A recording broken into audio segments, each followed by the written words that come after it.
The Berenstain Bears Trouble with Pets by Stan and Jan Berenstain.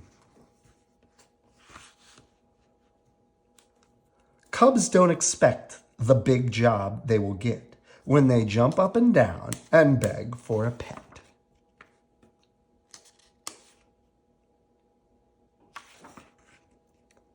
Goodbye, little bird, said Sister Bear. Fly away and be happy. On her finger was the sparrow that the bear family had taken in because it had an injured leg. Papa Bear had made a splint for it out of a toothpick and some strips of tape. Brother and sister had named it Tweety and had taken care of it for about a week, but now it was time to remove the splint and let the bird go back to nature where it belonged. It hopped onto a twig and then took wing. Before you could say Tweety, it was out of sight.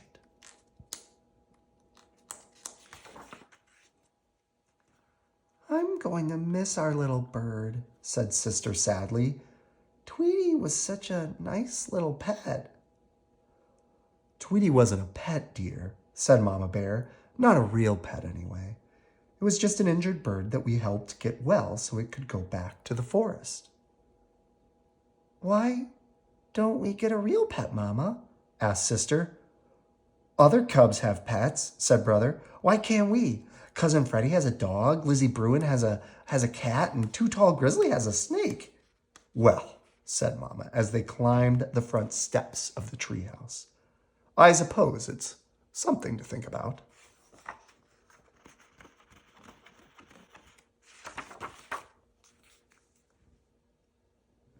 Gee, Mama, said Brother, what's there to think about? There's a lot to think about, she said. A pet is a big responsibility. A pet has to be fed, cared for, kept clean. What do you think, Papa? I think a dog would be nice, said Papa. But a dog is an especially big responsibility, protested Mama. A dog needs shots. It needs to be trained, walked. And there are dog laws. Oh, a big dog, said Papa. About so high that can fetch and play frisbee. We'll take care of it, Mama, cried the cubs. We promise, we promise. Remember now, said Mama, as they piled into the car. We're going to the pet shop just to look. Choosing a pet, especially a dog, is serious business. Speaking of dogs, said Papa, pointing to a sign as they drove by Farmer Ben's place. It says puppies available, see Farmer Ben, said Brother, reading the sign aloud. How about that? Ben's dog Bess must have had puppies. Oh, may we look at them, Mama? Cried Sister. Oh, please, Mama, please. And it says puppies available, see Farmer Ben. Before Mama could answer, Papa said, oh, no harm in looking, and pulled into Farmer Ben's driveway.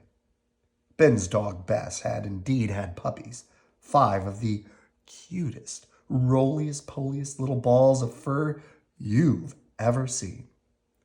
Farmer Ben picked one up and put it in Sister's arms. What beautiful brown eyes, she said.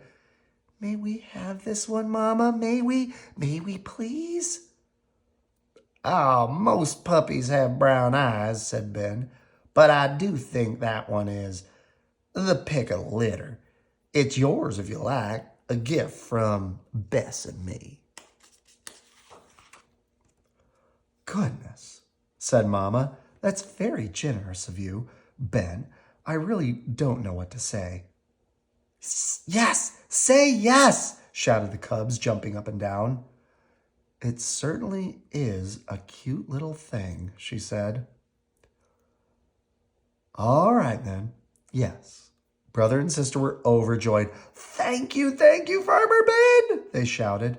Then, after they had calmed down a bit, Brother said, our pup's gonna need a name. How about King or Prince or maybe Duke? Farmer Ben, who was an expert in such matters, took a quick look under the puppy's tail and said, the only trouble with those names, Brother Bear, is that this pup's a girl. Of course, they couldn't take their new pet home with them.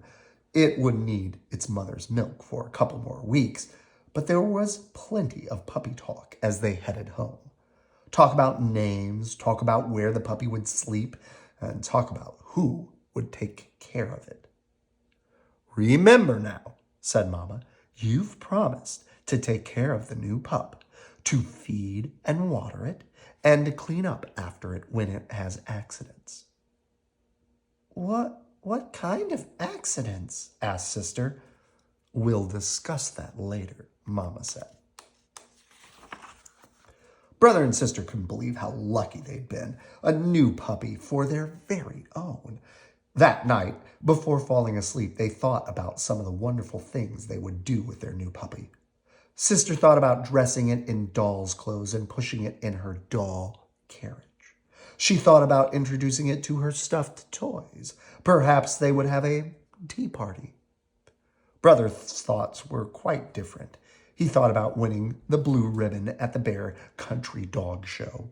He thought about how fine it would be to shout mush as his great dog pulled him through the deep snow. But of course, a puppy isn't a toy to be dressed in doll's clothes. It's a living creature with a mind and a nature of its own. It would be a long time before the pup could compete for a blue ribbon. It would be even longer time before it could pull anything through the snow. There was no question about it. Brother and sister had a lot to learn about puppies. So, Mama and Papa decided that a trip to the library was in order.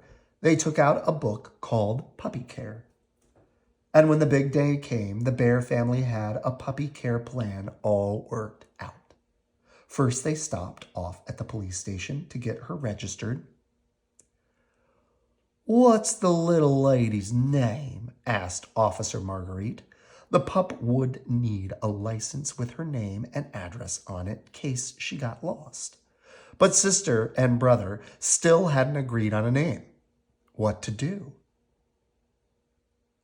"It seems to me that Officer Marguerite just named our pup," said Mama.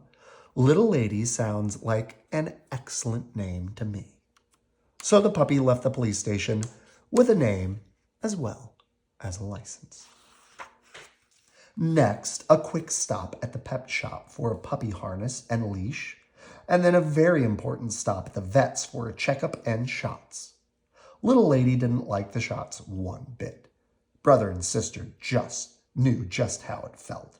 They even sort of knew how parents must feel when their cubs have to get shots. Now it was time to introduce little lady to her new home. The Bears had already gotten food for her and had made a puppy box out of a cardboard carton and an old blanket. They had placed the box in the kitchen where it was nice and warm, with the door closed, of course. Puppies tend to get into mischief, and there wasn't much harm she could do in the kitchen.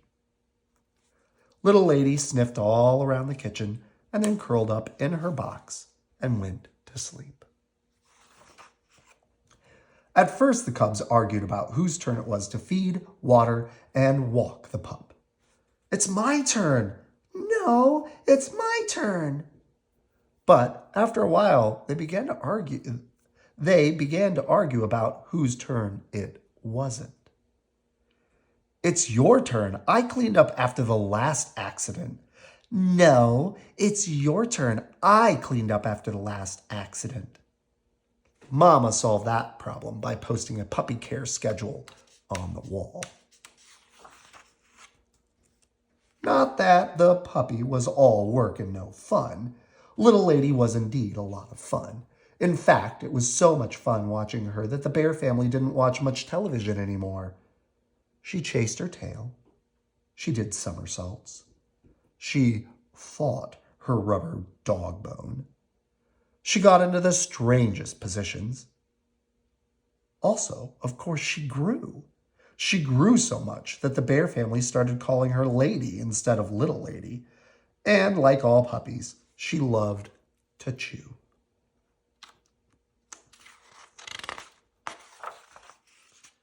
Then one day, somebody forgot to close the kitchen door while the family went shopping. When they got back, they found that Lady had chewed up half the living room.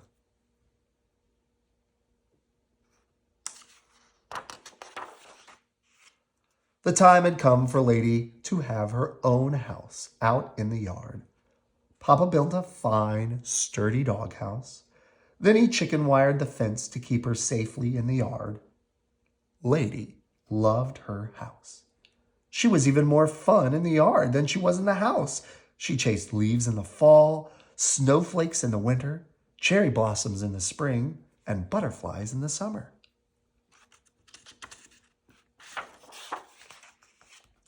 And as the years went by, Lady became more than a pet.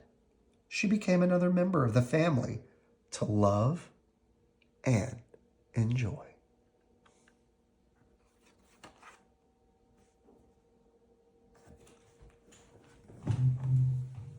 Good night. I love you.